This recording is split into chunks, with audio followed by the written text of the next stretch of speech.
machine learning. So Ahmed gave a great talk on AI, and with recent events, some of you may have heard of AlphaGo and the like. And I wanted to kind of build on that and go into more detail about what making thinking machines actually is all about. So first, before I get started, I want to give a shout out to everyone from the internet for all the images and from the various sources I pulled all my stuff from. If you want, when this presentation is sent out, just follow the URLs for the source. So the goals of this talk are not for you to understand every little nook and cranny of machine learning, and so it's not. I don't want you to walk out the door being like, I know everything. But I do want you to understand the highest overview of what I think machine learning encompasses today. But also, at the same time, I want you to understand the very fundamentals. There's going to be some math involved with the fundamentals, but it's not important that you know all the math. Most of you probably won't walk out of here with a full understanding of the math, and that's perfectly okay. If I were in your position, I probably wouldn't be able to either. It takes a while to fully understand it, but I'm going to give you the introduction to it, and then I'm going to give you some analogies about how they actually work, so you can walk out of here with the intuitive picture. So I don't want you to stress over understanding the math. In addition, we'll explore other kinds of machine learning that build on the fundamentals that we learned, and then so we'll transition into the fun part of the talk, and we'll go through a bunch of examples that I have that will probably blow your minds. And then I'll talk about future implications of machine learning and why machine learning should matter to all of you guys in your future. So, so what exactly is machine learning? Ahmed gave a talk about artificial intelligence, so you know what that's about. The DeepMind founder, Demis, who is now part of Google, he said this: artificial intelligence is the science of making machines smart. So if that's what AI is, then machine learning is how we make machines smart. So it's basically the algorithms and the math that makes everything actually go. And that's of course by making algorithms that learn themselves. And the reason we want to do that is because look at these handwritten digits. This is from the NIST data set, which is a large data set of handwritten digits, and they categorize the digits 0 through 9. And each image is 28 by 28 grayscale. So how would you, just think about it for a sec, how would you write an application with the traditional techniques that you learned? How would you write an application to recognize these numbers and tell me, given an input, that it's either 0 or 9 or one of the other digits? It turns out that this is actually a pretty difficult problem. So if you look at these numbers, you might be able to say, okay, I could maybe write some heuristics to do that. But look at these. These are also from the data set. I don't even know what some of these numbers are. Maybe a math professor wrote some of these. But so basically, it's a difficult problem. So how do we solve this problem? So how do we teach computers to learn what these are without us having to actually figure out how to tell the computer to do it? So this is in a gist what machine learning is all about. So with that said, what kind of algorithm can learn that? There are a plethora of algorithms that can learn. So the first one, and the one that we'll be spending this entire talk talking about, are artificial neural networks. And I think that they're the most promising, and I think so do a lot of other people that work in machine learning. Some other notable ones are deep belief networks, genetic algorithms. You've probably heard of that. Basically just random variations introduced into parameters. And then there's hierarchical hidden markup models. Those are actually used by Siri, so if you use Siri, you're using HHMMs. And I wish I could talk about all these, but I can't, so we're going to focus on artificial neural networks. So what is an artificial neural network? Well, the motivation was to try to understand how our brain works and reverse engineer it so that we can make algorithms that learn. So that's essentially, artificial neural networks are the culmination of that effort. So if you look at the bottom right, that's like what a neuron looks like, and it has dendrites and axons. So if you take in biology, you might know what that is. I'm not a biologist, so, but the basic concepts are pretty easy to look up. But that's what an artificial neural network models: a bunch of neurons put together. So what do these things excel at? Well, they excel at finding patterns in data. And what I mean by that is, if you have some input X, and you want to associate it with some output Y, such as with the handwritten digits, we want to associate the handwritten digit pixel array with the output 0 through 9. So that's a very specific example, but it's generally applicable to a lot of different kinds of data. So that's what makes this method of machine learning so interesting. So let's dive more into the actual abstract form of an artificial neural network. So an artificial neural network looks like this, where you have where each of the circles is an artificial neuron, which is modeled after a biological neuron, where it takes inputs and it basically does the same thing. And I'll talk about this in the next slide in more detail. It basically does what a biological neuron does at an abstract level. So the artificial neural network takes as input X, and then it produces some output Y. In this case, it takes the handwritten 2, and then we want it to produce some output, in this case 2. So here's some terminology. The first layer is either called the activation layer 0 or the input layer. And the layers in between the output layer, which is the last layer, are called hidden layers. In this model, in this diagram, I'm only showing you a neural network, artificial neural network with one hidden layer, but there can be multiple. And this is a very small neural network, of course. Neural networks can be very, very, very large, on the orders of millions of these nodes. So that's the gist of what it is. So how do we apply an artificial neural network to a problem like recognizing handwritten digits?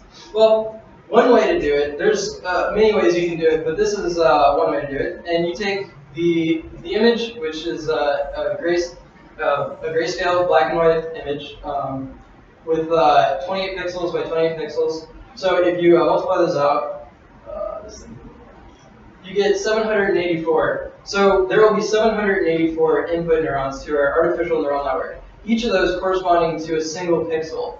And that will be the intensity of the pixel. So if it's fully black, it may be 0 or 1, depending on which one, or if it's white, it may be 0 or 1, but they would be opposite, of course.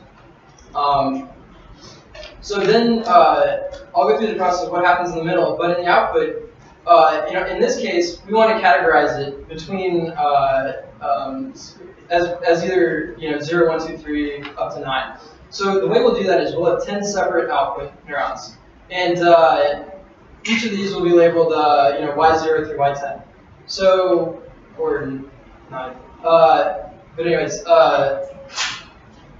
the index will correspond to which what the handwritten digit is. So index 2 will represent the handwritten digit 2. And I'll talk about what that means exactly in a minute. So this is what an artificial neuron in our artificial neural network looks like. So each edge coming into the neuron has a weight. So the weights in this image are 0.5 and 0.2. Now the inputs to this neuron are 0.1 and 0.9. This is all arbitrary. It could be anything. And then we have this thing called the bias. So there's one bias per artificial neuron, and there's 2 weights to this one, but there can be as many weights as there are inputs to each neuron. And then there are inputs. So the way we do this is we multiply each input times its the weight on that edge, and then we do that for all of them, and we sum them up. So 0.1 times 0.5, 0.9 times 0.2, and then we add the bias, and then that gives us this output number. So then we have to pass that through this thing called an activation function. And essentially what this does is it normalizes the output. It puts it on a nice scale from 0 to 1 typically. But it could be other scales, but 0 to 1 is very popular. So here's some activation functions. So in this case, the 1.3 would be output, and the activation function would turn into about 0.8. But there are a bunch of them. So in math terms, it's really nice because we can turn the input into the vector x and weights into a vector w. So then all we have to do is multiply the weight vector times the input vector and add the bias, and then pass that to the activation function, and that gives us the output. So this is so neurons can be described very in a very beautiful way. So so let's abstract that to the full artificial neural network. So since we're able to use vectors to represent each neuron, that means we can use matrices to represent layers in an artificial neural network. So I know some of you haven't taken linear algebra, but I remember in high school I even did matrices. So matrices are basically arrays of numbers, and there are operations that you can run on them, particularly like the dot product is what we'll be using, or known as matrix multiplication. So since because of the way matrix multiplication works, we can take the input. So in this case, activation layer 0, which is x, is basically a one. It's a matrix with one row or a vector. So then we multiply that by the weight matrix. So the weight matrix has each column in the weight matrix. It represents the vector that we saw on the last slide for each neuron. So in this case, there would be 3 columns for our weight matrix, and each row in each column would have the weights for each neuron. So we multiply the incoming activation, in this case A0, times the weight matrix W1, which is right here, and then we add it to the bias, which is another matrix with one row.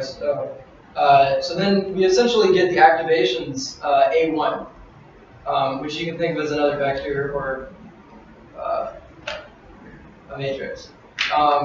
So then we repeatedly apply this. So we get A2. Oh, and also it's important to note that we take the element-wise activation function. So for each element in the output vector, we take the activation function of it.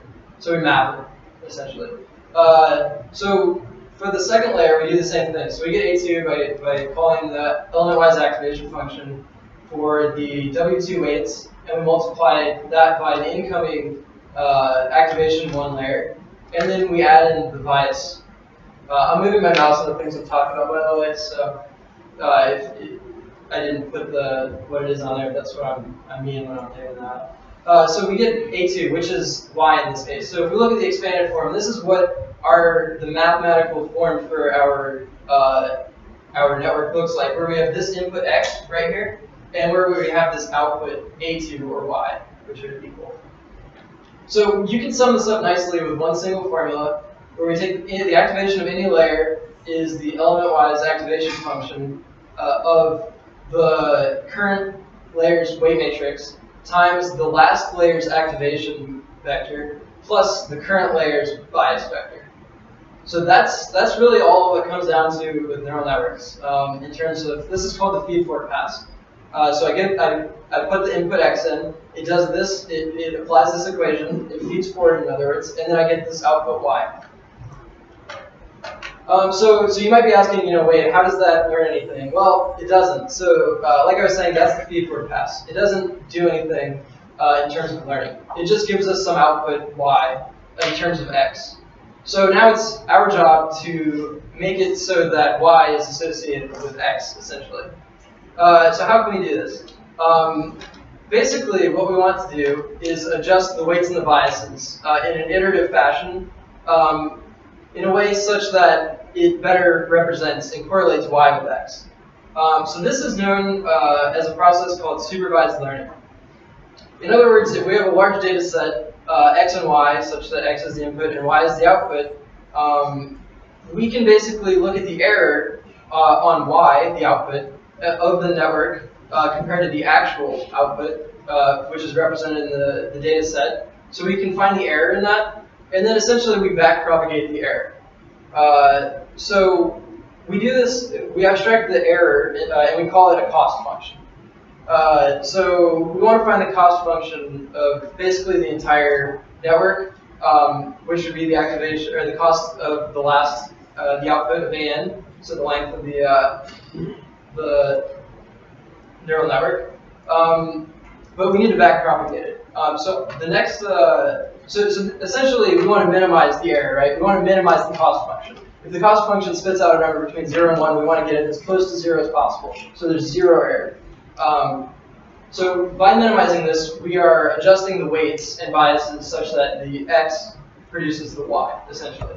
So this is a classic optimization problem, actually. So I will warn you, this is very math heavy on the next slide. For those of you that haven't taken Cal 3 maybe. But you don't have to understand all of it, right? I'll give you an analogy. And this is the last slide that I have math on, so you can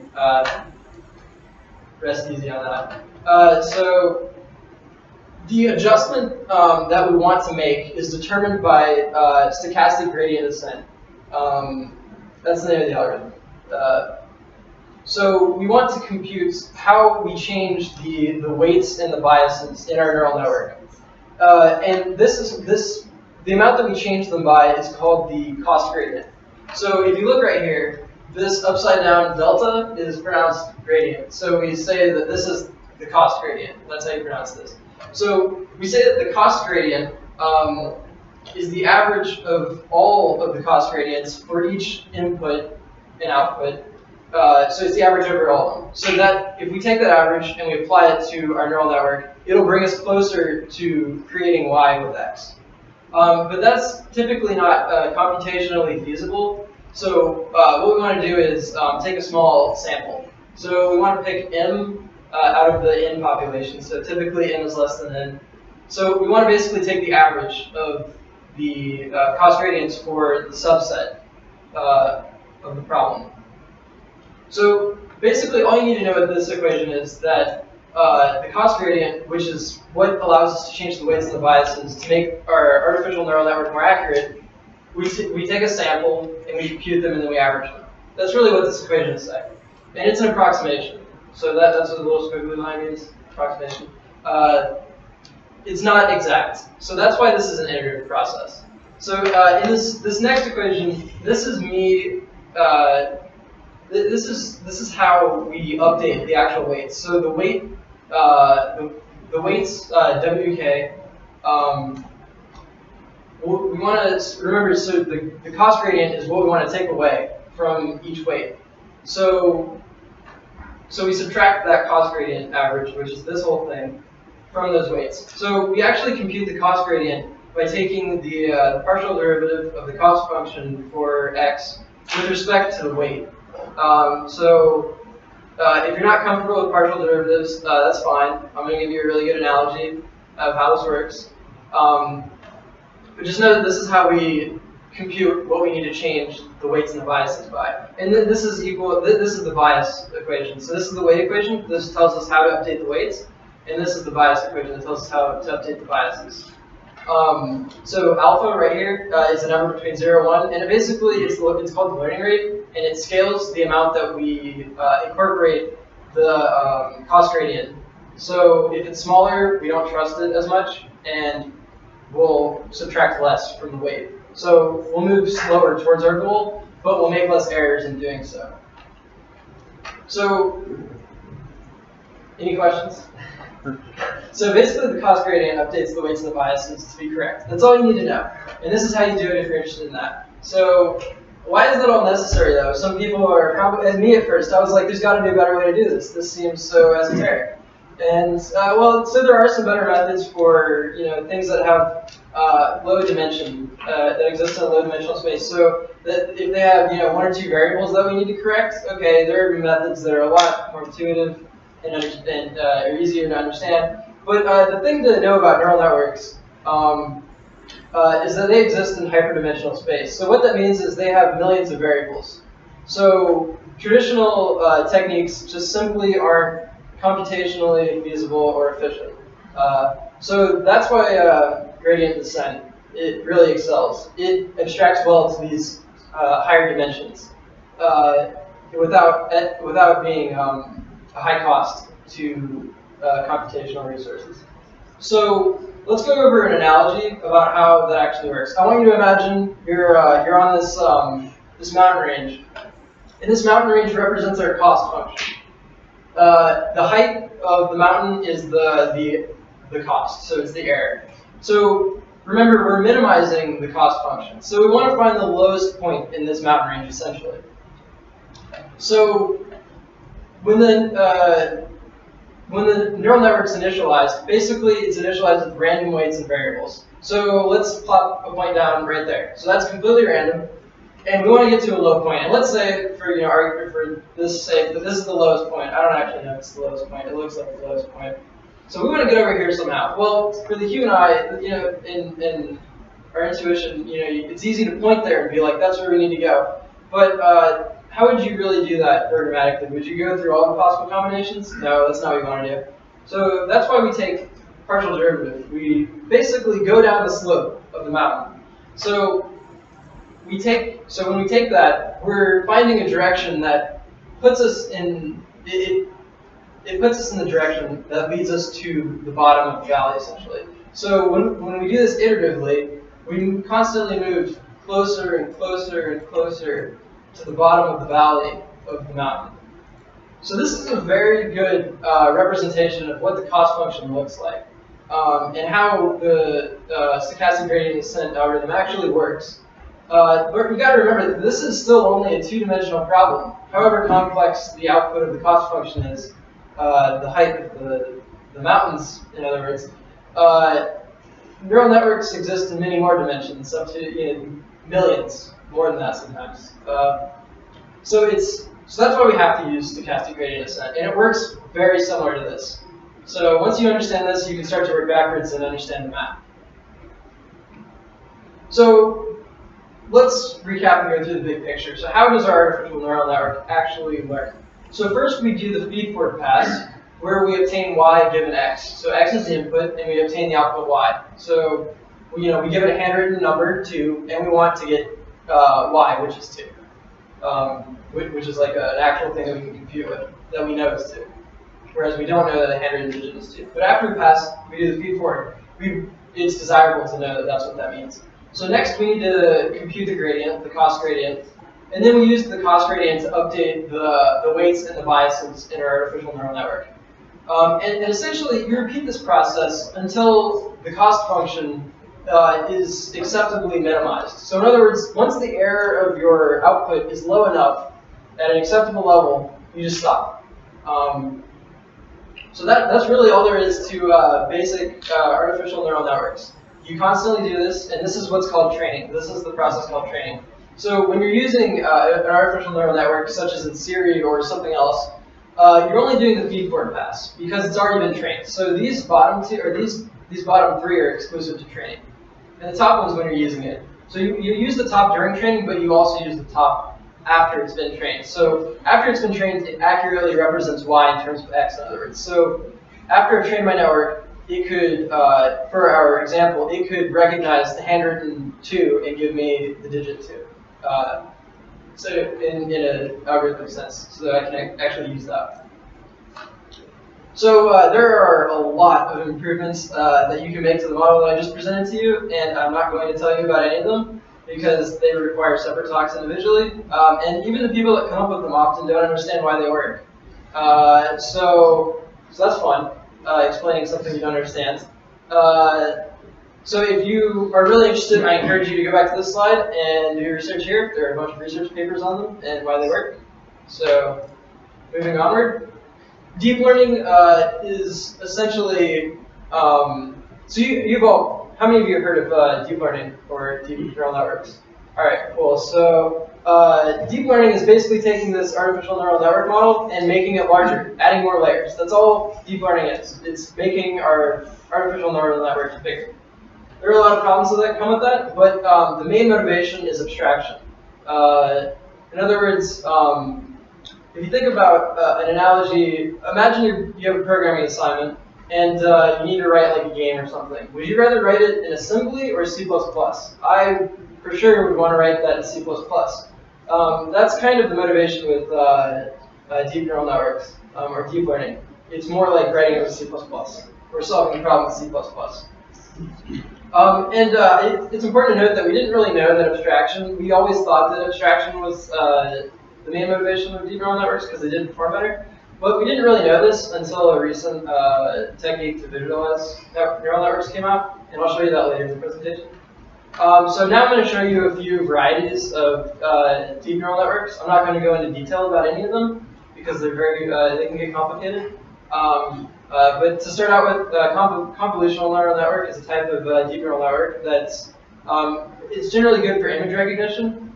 So any Google AI that you get or something that does image recognition it's using a type of convolutional neural network. So what does that mean? So a convolutional neural network basically adds two kinds of layers, a convolution layer and a pooling layer. So what the heck do those mean? So a convolution layer, basically, if you look in this little square, down here you see I added these arrows. So this is a little region. Basically the reason it's called a convolution is it convolutes over, so it slides over the image. So this is another layer. And it's a shared, it shares the weights and the biases. So if you look right here, we have 3 filters. So these are, you can think of them kind of as 3 separate neural networks that plug into this bigger one. And essentially, it slides across the image, and each of these filters does that. And what it does is it produces a smaller image. But this image doesn't look anything like the original one. It only has the activations from that filter layer. So what we get is, since it's smaller, we can assume that it has a higher level of abstraction. Indeed, it does. So it's thought that these layers learn filters or features. So a feature could be something such as an edge detector or a vote detector. But it activates only when it sees something specific, like an edge or a curved edge, maybe. So then we have the pooling layer, and the pooling layer essentially takes the output of the convolutional layer and it reduces it. So if you look down here in the bottom right, max pooling is one kind, and it takes the highest activation of a part in the convolutional output, and so this part on the right is produced by this part. So this red one gets reduced to 6 because it's the max. This one gets reduced to 8, and then 3, and then 4. So that's max pooling. And then convolutional neural networks typically stack these kinds of things back to back. So we have a convolutional layer, pooling layer, convolutional layer, and then pooling layer. And you can have many of these, as many as are required. But at the end, we normally want to categorize these things. So to categorize them, we use the types of neural networks that we used before to stack on top of these, and they're often called either dense layers or fully connected layers. So that's the gist of convolutional neural networks. They're good at picking out features and doing image recognition.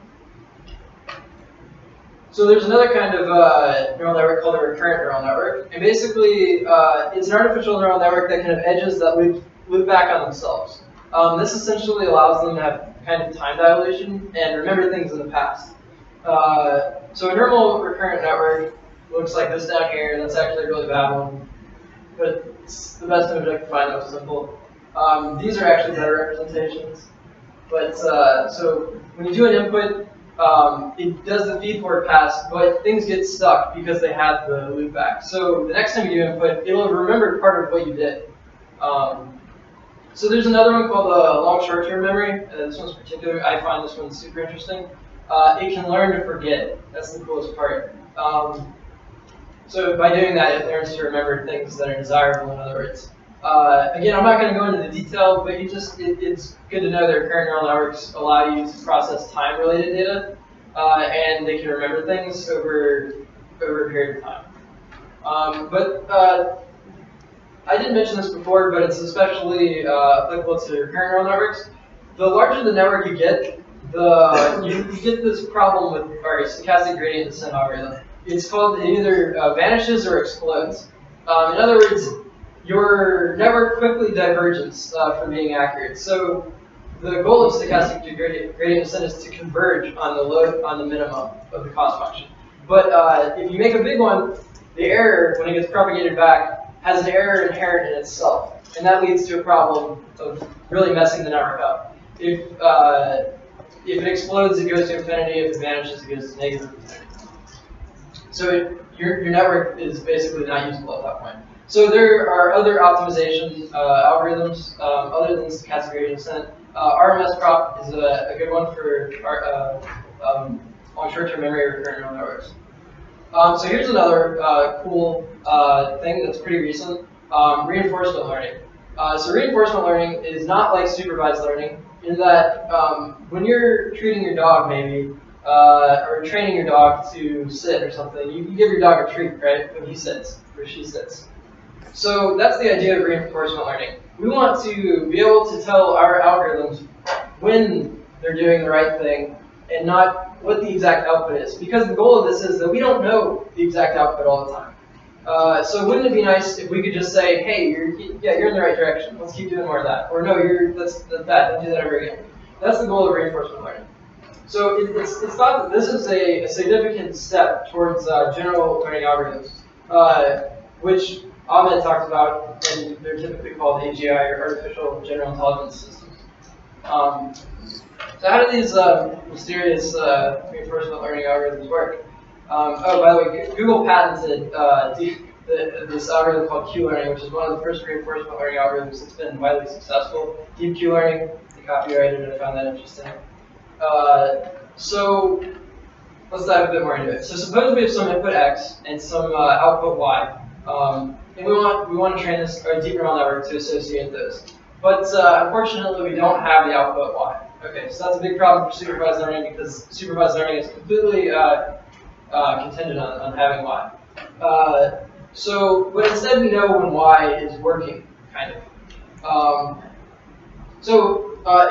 We can think about this in an application. Most of you have at least played some video game, probably. So imagine you're playing a video game that has a score. So the input X would be the screen state, or the pixels on the screen, and the output Y may be the controls for that game. So we want to train our neural network to learn how to maximize its score. This is a very classic reinforcement learning problem. So we want to maximize the score in this case.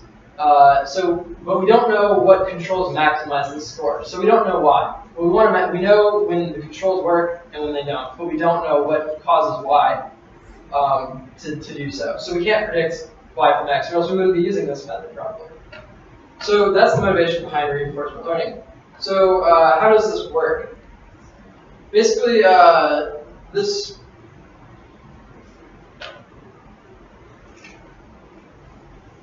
All right. So raise your hand if you're okay with staying here 10 extra minutes.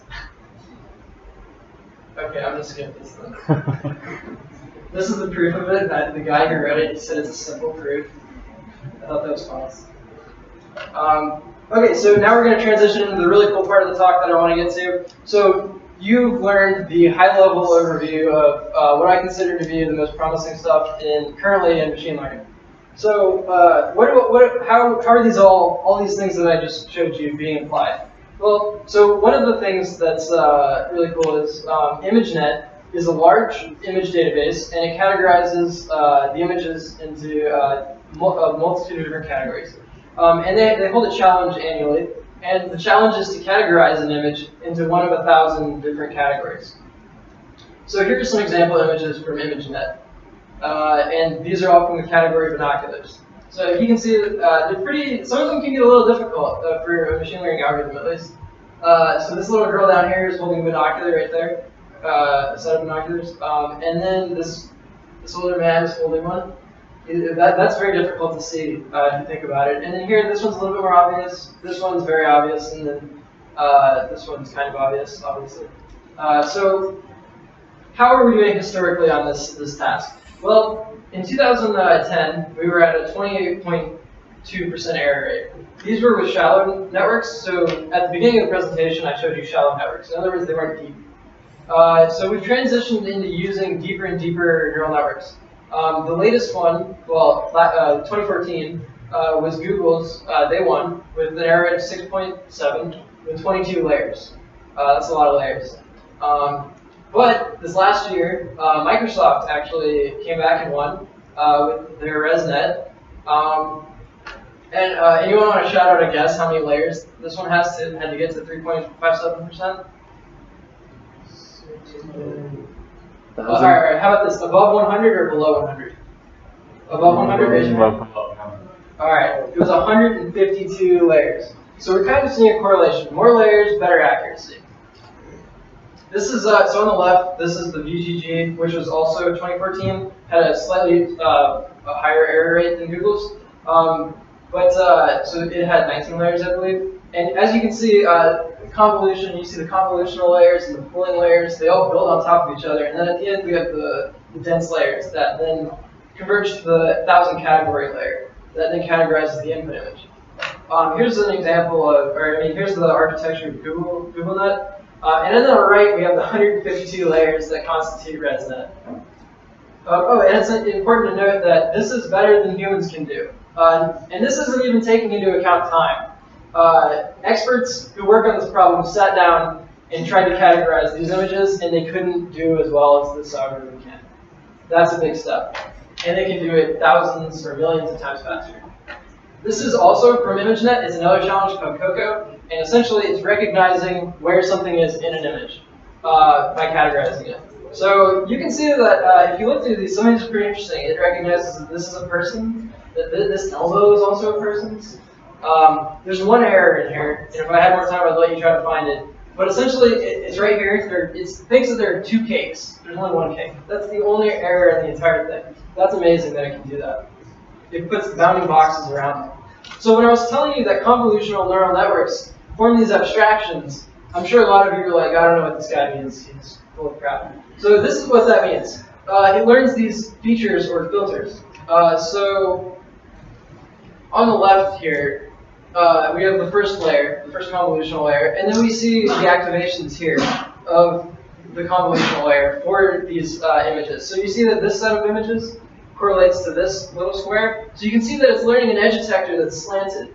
And then another one that's learning that. And then here's one that's learning a gradient, kind of. So these are all very low-level edge detectors.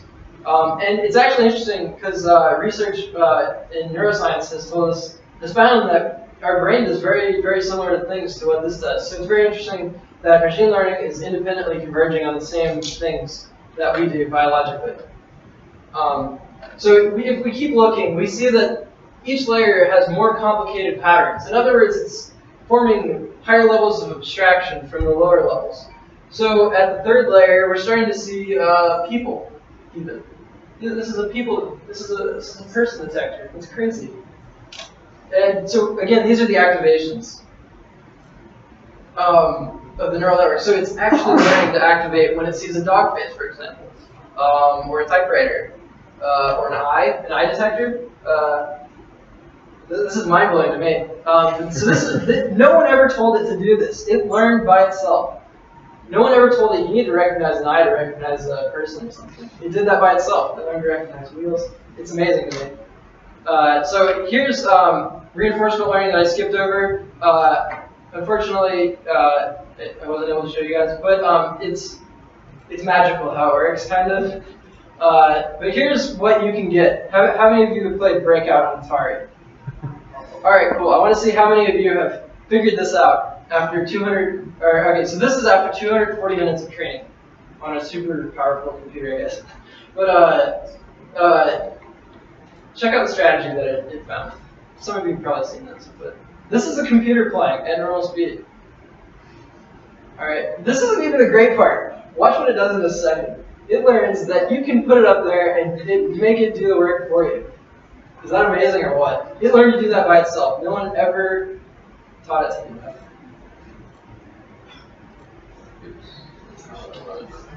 Oh no, where'd it go? Okay, that works. Okay, so, was that it? Yeah, so I want you to read these two quotes, and I want you to tell me which one a person wrote or which one a machine wrote. I'll give you a minute to do that.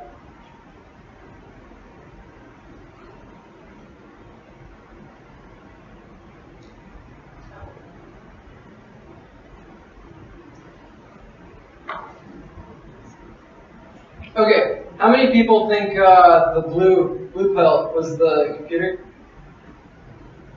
All right, what about the red pill? Oh, wow.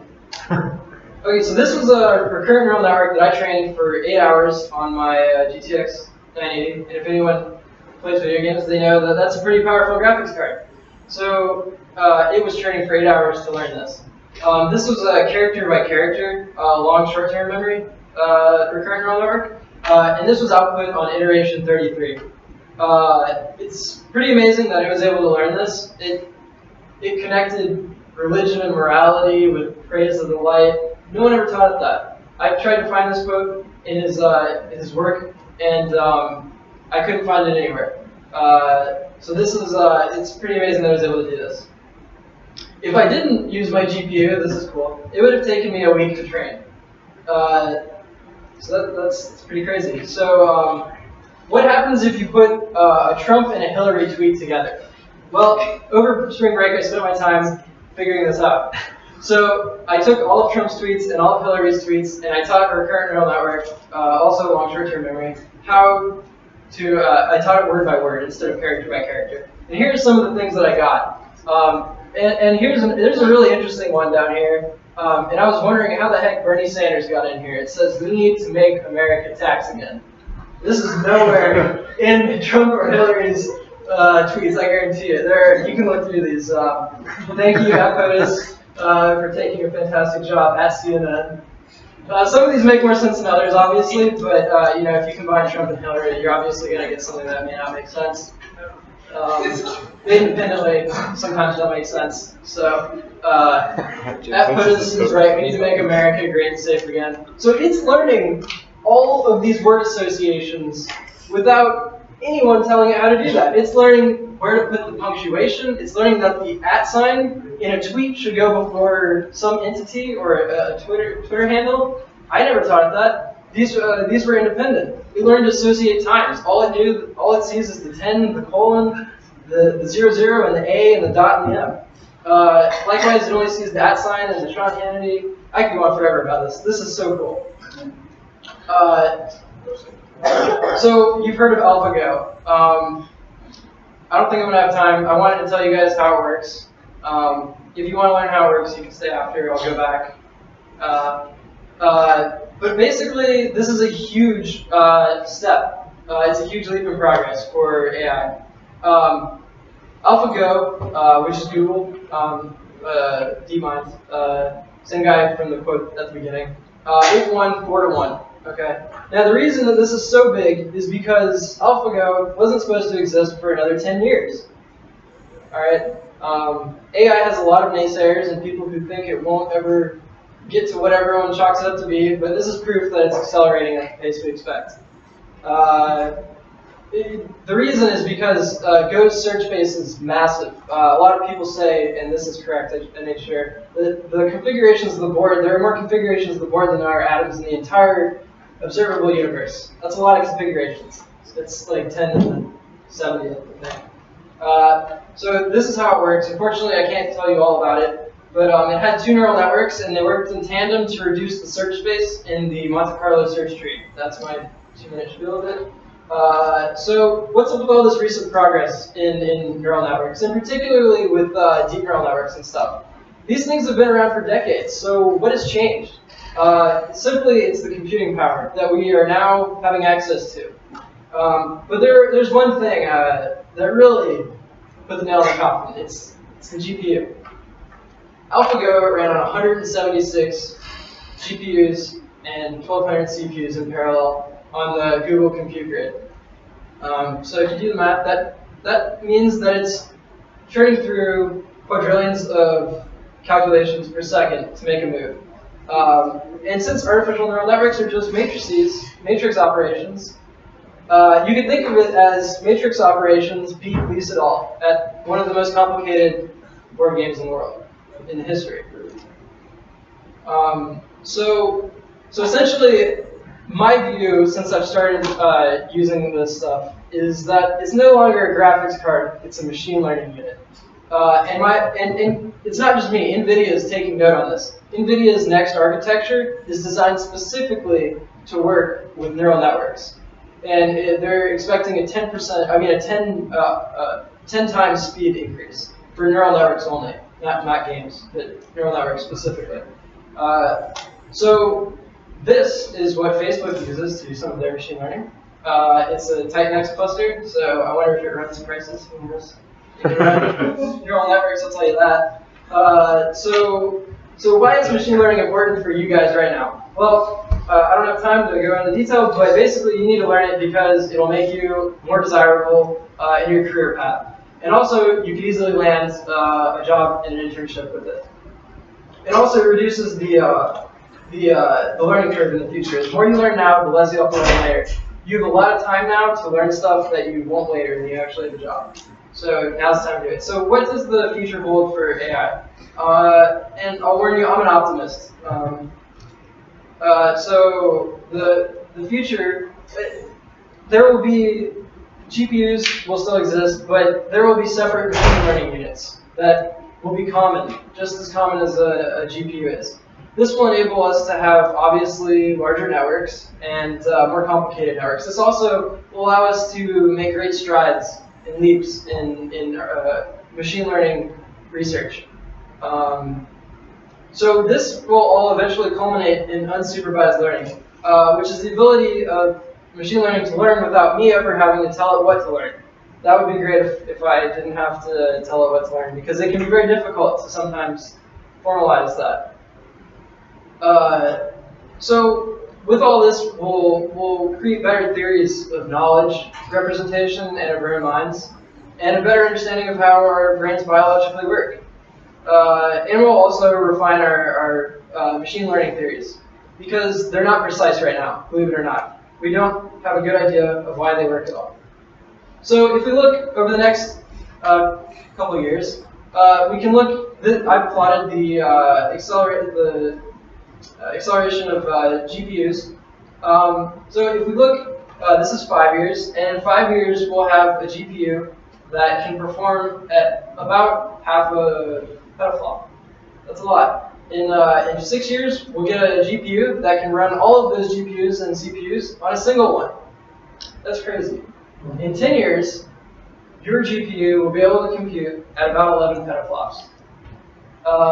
It will have 600 megabytes of memory, and it will have 16 terabytes of bandwidth. That's a lot, right? That's a massive neural network. So imagine what we could do in 10 years. So these are my predictions for 10 years. The research will obviously explode in the next 5 years, but in the next 10 years, industries will be created out of this machine learning around it. And billions of dollars will be poured into research and development. And I firmly believe that machine learning will be the first $1 trillion industry in its own right. So additionally, we'll be very close, if not already, emulating portions of our brain. So in 10 years, I think we'll probably have something that's comparable to our visual cortex, an auditory cortex, and a motor cortex. What this means is we could have intelligent toys, maybe. If you've seen AI, we may be able to see Teddy in 10 years. Maybe probably not, but close to something like Teddy. All cloud services will incorporate some level of expert AI through machine learning. Note that this is still narrow AI. Jobs will vanish because of machine learning. First, in 10 years, it'll be the simple tasks at factories that are very repetitive, that current robotics can almost solve, but not quite. So let's take it a step further. What about 20 years from now? Okay, your GPU in 20 years, or MLU, machine learning unit, may be able to process, probably will be able to process at about 10 exaflops or 11 exaflops. That's a lot. I'm sure most of you don't think about exaflops very often, but here's that's around 11,000 petaflops, which is either 10 million or 100 million teraflops. So, what can we do with these? What will machine learning do with these? So by this time, I think we will form some kind of artificial general intelligence. And as Ahmed talked about, this is pretty scary. Along with this, we'll also get AI ethics and law. We'll start to see laws specifically made for artificial intelligence and machine learning. um, all services will be driven by machine learning at some level. There's no question. Google won't be this thing that you go to ask questions anymore. Google will answer your questions before you have to ask them. It will anticipate your questions from context. So say you're at a family discussion at the dinner table or something, and you're arguing over something. Well, Google will be like, no, I'm sorry, Chris, you're wrong. It's actually this. At this point, we'll have a meaningful Turing test that is passed. Most labor-intensive jobs will be replaced by machine learning enabled AI. Professional jobs will probably still exist. Some may not, but the ones that still do will have significant aid from AGI at this level. So this leads to a massive exponential increase in scientific progress, and it'll be an exciting time. So this is my last slide. I promise. Well, second to last slide. So what will happen in 30 or 40 years if that happens in the last 20 years, in 10 years? You know, there's not really a limit at that point. Ahmed talked about this, and it's called artificial superintelligence. It's been theorized to happen around this time. But more importantly, anything that I've said that didn't happen in the last 10 or 20 years will have happened in 30 or 40 years, without question, almost. But the more questionable things are whether ASI will evolve and human intelligence augmentation will evolve. And if you want to learn more about that, Ray Kurzweil is, he preaches this essentially. He calls this the singularity. And he's a really smart guy. He's a genius. He graduated from MIT. He's currently the director of engineering at Google for one of Google's engineering labs. And Google has talked about it, but he'll tell you that he's there to help Google develop AGI. And so if you want to read more about this, you can get priceless knowledge for about $20 on Amazon with used books. Ray Kurzweil's The Singularity is Near is a great book to start with. And then How to Create a Mind is his most recent book, coming out in 2013. It's really good. That's my favorite. It's super easy to read. Our Final Invention is a very pessimistic book. It talks about how ASI will basically lead to our extinction. So have fun reading that. Superintelligence is also a very pessimistic book. It also will tell you why we're going to go extinct. So read the last two with caution. So I wanted to remind you all that Dr. Nan Bowden will be here on April 8th at 2 p.m. That's Honors Day to talk more about machine learning. I'm sure she's got a much better talk than I do. And I'm not telling you guys to do this, but if I were you, I would take the time between now and then to ramp up on what I've told you today and impress her so you can land some kind of internship or job at Google maybe. Thanks.